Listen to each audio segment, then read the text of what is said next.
രാവിലെ എഴുന്നേറ്റ് കുറച്ച് ചീര നടാമെന്ന് കരുതി. അപ്പോൾ നമ്മൾ പാകി വെച്ചിരുന്നതായിരുന്നു. ഇത് മയിൽപ്പീലി ചീര. അപ്പോൾ നമ്മൾ തടമൊക്കെ ഒരുക്കി നേരത്തെ ഇട്ടിട്ടുണ്ടായിരുന്നു കേട്ടോ. അപ്പോൾ അതിനകത്ത് കോഴിവളമൊക്കെ ഇട്ട് മിക്സ് ചെയ്തൊക്കെ നമ്മുടെ പണ കൂട്ടി വെച്ചിരിക്കുമായിരുന്നു. അപ്പോൾ അവിടെ മയിൽപ്പീലി നട്ടു. ഇനി നമ്മൾ റെഡ് ചീര നടണം.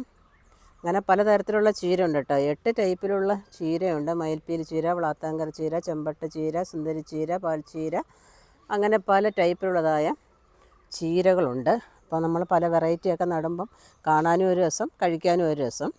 അപ്പോൾ ഇവിടെ എല്ലാം ഇങ്ങനെ പലത് നടാനായിട്ട് ഇങ്ങനെ പണ കോരി വെച്ചിരിക്കുന്നു. അപ്പോൾ കുറേശ്ശെ നമ്മൾ ചെയ്യാനായിട്ട് ഉദ്ദേശിക്കുകയാണ്. അപ്പം ഇതിൻ്റെ വിത്തുകൾ ആവശ്യമുള്ളവർ നമ്മുടെ വെബ്സൈറ്റായ minisLifestyle.com ഒന്ന് വിസിറ്റ് ചെയ്യാന്നുണ്ടെങ്കിൽ നിങ്ങൾക്ക് വിത്തുകൾ വാങ്ങിക്കാവുന്നതാണ്. അപ്പോൾ ഇത് തൈകളൊക്കെ നട്ടതിന് ശേഷം ഒന്ന് വേര് പിടിച്ചിട്ട് നമ്മൾ ജൈവ സ്ലറിയൊക്കെ ഉണ്ടാക്കി വയ്ക്കണം. അതങ്ങോട്ട് ഡൈല്യൂട്ട് ചെയ്ത് പ്രായത്തിനനുസരിച്ച് നമ്മൾ ഈ ചെടികൾക്ക് അങ്ങോട്ട് ഒഴിച്ചു കൊടുക്കാമെന്നുണ്ടെങ്കിൽ തഴച്ച് വളർന്ന് കയറി അങ്ങ് വരും. അപ്പോൾ ഒരു മാസം കൊണ്ട് തന്നെ, ഒരു മാസത്തിന് മുമ്പ് തന്നെ നമുക്കിത് ചീര വിളവെടുക്കാനായിട്ട് സാധിക്കും.